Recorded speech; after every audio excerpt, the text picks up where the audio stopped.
So, welcome back to another episode of the Self-Development Tactics podcast. Today, we're once again going to go through The Purpose-Driven Life by Rick Warren. Interesting book, interesting read all around purpose of life and having purpose in life and why it is important to have purpose in life, but also, kind of figuring out where it comes from, how to do it and whatnot. And I do want to at first say, as somewhat of an, caution thing, this book is heavily religious based. So if you do have a problem with that, try to see it in its very objective way, or objective form, so to speak, and not just try to really have an objective point of view on this book. If you are really religious yourself and you believe in it, then you might actually be lucky that it is your religion. I think it is about Christianity. I'm actually not too sure. He's often talking about the Bible, but doesn't necessarily have to mean a lot.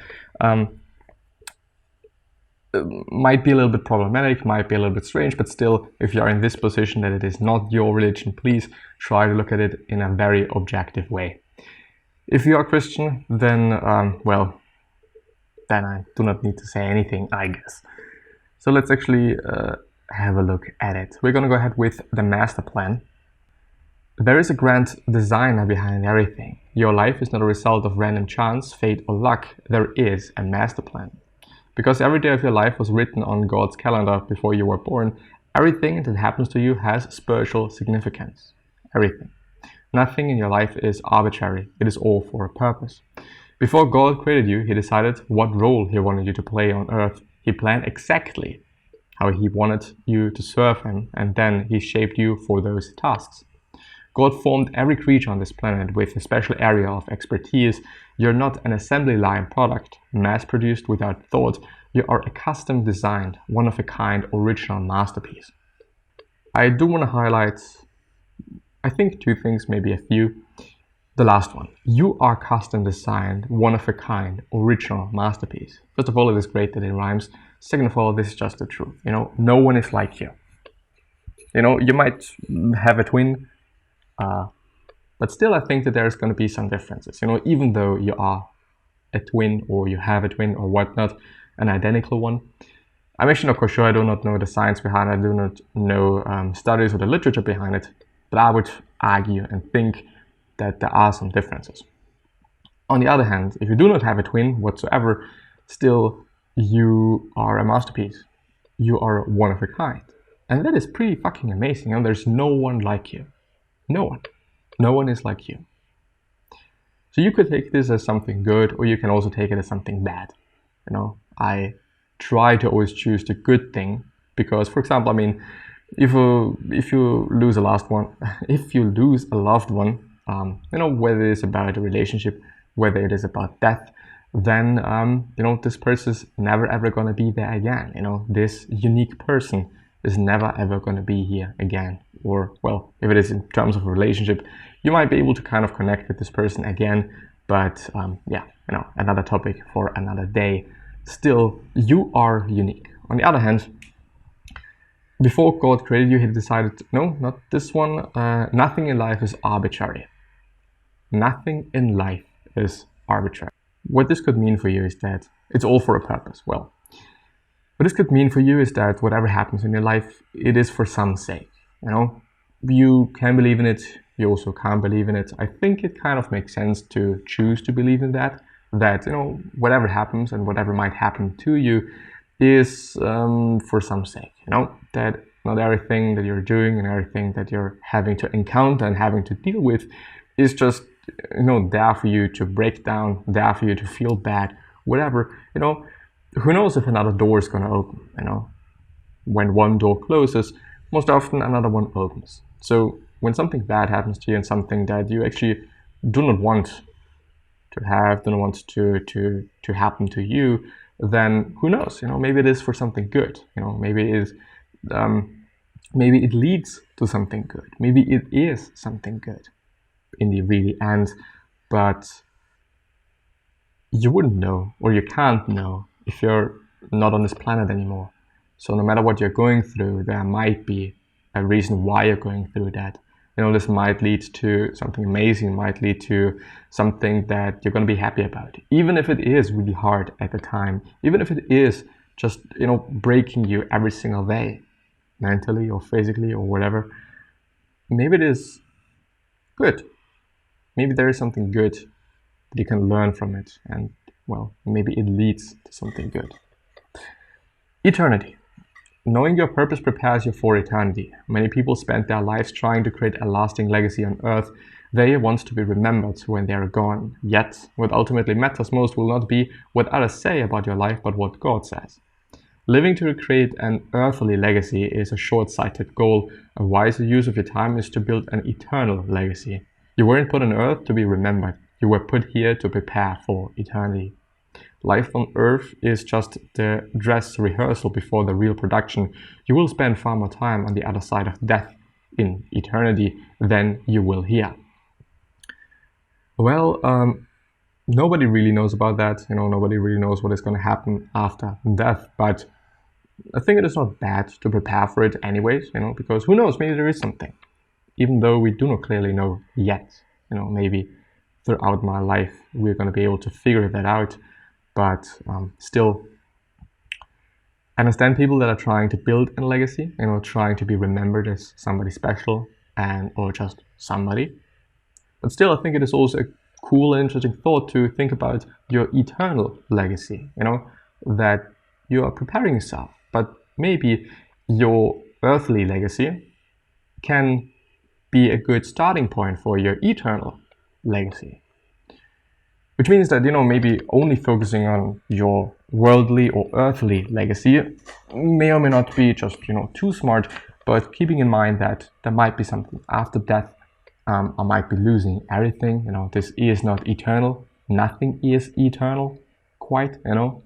We all die, we all lose things. It is okay to lose things. It is okay to let go of things, which has a lot to do with acceptance, I would say. You know, accepting that things do not belong to you, which is also very stoic. Everything is borrowed, you know. You're borrowing it for the time till it kind of, you know, goes away. And this is fine as well. You know, this is okay. You have to live with it. You have to accept it. You know, everything is temporary. My body is temporary. The way I look is temporary.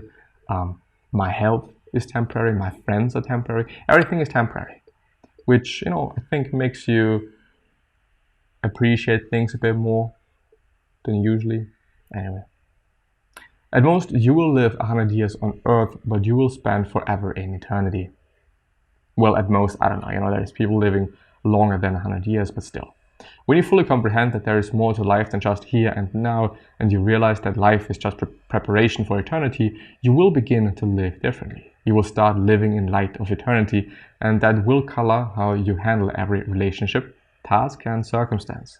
Suddenly, many activities, goals, and even problems that seem so important will appear trivial, petty, and unworthy of your attention.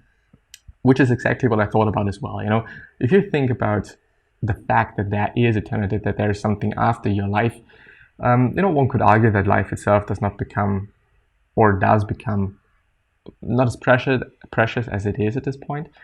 But also, on the other hand, things that you're struggling with, things that, you know, seem very important, they, you know, they change their face. They change to something that is rather unimportant, something that, you know, you do not really have to deal with, and so on and so forth, and or worry about. Which is very interesting, because this is, you know, based on the fact that you're seeing things differently, that your perspective is a different one. And we can change our perspective. So, for example, when you choose to see something that appears pretty important to you as something that is, you know, rather trivial and or petty, then it becomes trivial or petty. And so maybe for people that are going through something, and this is definitely also a note for myself, things that may sound or may seem very important, seem very strangling, very, well, difficult, mind-boggling, you know, maybe they aren't. Maybe you just have to change the way you think about things. Maybe you just have to change the way you see things. You know, whether it is a breakup, whether it is losing somebody, whatever it might be. Of course, this is very difficult, and it is easily said and very, very difficult to do, but still, our perspective matters. Our perspective kind of dictates how we see things, and essentially also what we see, either the good or the bad. Well, every act of our lives strikes some chord that will vibrate in eternity. Oh, I'm sorry. When you fully comprehend that there is more to life than just here, it is pretty for eternity, you will begin to live differently. The closer you live to God, the smaller everything else appears. Every act of our lives strikes some chord that will vibrate in eternity. The most damaging aspect of contemporary living is short-term thinking. To make the most of your life, you must keep the vision of eternity continually in your mind and the value of it in your heart. There is far more to life than just here and now. I think in general, thinking of tomorrow, and thinking about your future and maybe how certain things are going to let you feel is a cool strategy, How am I going to feel tomorrow after a night of drinking? Well, I might be not feeling as good. But can I do something about that? Yes, I surely can. I can prepare myself for this day. What it is about doing the work already today that you would have to do tomorrow. Whether it is just, gulping down some charcoal that is absorbing some of the alcohol, which I think is a thing for some people. I've read something about that. I think Tim Ferriss said something about that, and also in terms of electrolytes and water and whatnot, but also in terms of, what if I rest today, so that tomorrow is going to be a better day, or the day afterwards, or the day afterwards, just thinking long term, thinking about just not today and not the present, because this is not everything that life offers. Of course, you should not, at least at my point of view, kind of live your life for the future. Enjoying the present is a very, very important thing. But I would argue just being smart about things makes sense, as so often in life, just, being a bit smarter than usually, just trying to do things in a smart way, kind of. You may feel it's morbid to think about death, but actually it is healthy to live in a denial of death and to not consider what is inevitable.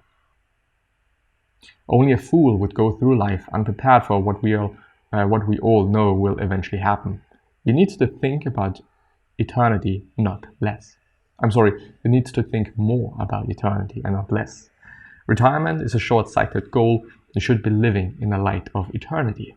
Every choice has eternal consequences, so you had better choose wisely. Yes, one could also talk about karma and the fact that, when you're doing bad things to other people, that it will come back. I like to think about it because, I just in general like to be a good person. I'm not always good at it, and it certainly also depends on your, what you think a good person is. So yeah, still, I would also say that retirement as a final goal, and this is everything that I'm working for, I don't really believe that it is good. I don't really believe that it is smart to do as well, because, there is more to life, I'd say. And there is, what are you going to do afterwards? What are you going to do when you are retiring? I always kind of believe that people that retire, they're going to get really bored because because working takes up so much time of your life, which therefore also makes sense to make it something that is amazing and cool and you appreciate it, and not something that you absolutely hate. So still, there is more to life. There's more to life than worrying, than being sad, than just trying to put other people down. Why? Life itself, being here, seeing things, me existing. This is a fucking miracle. And it is just insane that I'm there. And, also the things that I've experienced, everything good, everything bad. I mean, in the end, in the real end, unless it is something, unless I die because of it, I don't know the adjective now. Too bad. Anyway, unless I die, and maybe even if I do, you know, why does it matter? You know, of course, some things are not cool, are not good, and whatnot. But as long as I can live, as long as I can just, you know, stay alive and just have somewhat of a quality of life, you know, why not being happy? Why not being just okay with what things are? I think most often, and once again, something very stoic, we suffer more in imagination than in reality. You know, in reality, everything's actually quite nice. Life is quite nice. You know, I'm sitting here, I'm in my own fucking flat. I've achieved some things. Of course, there's some things that I need to be doing, but even if I do not get to certain points that I, you know, maybe would like to get to, is it really that bad? You know,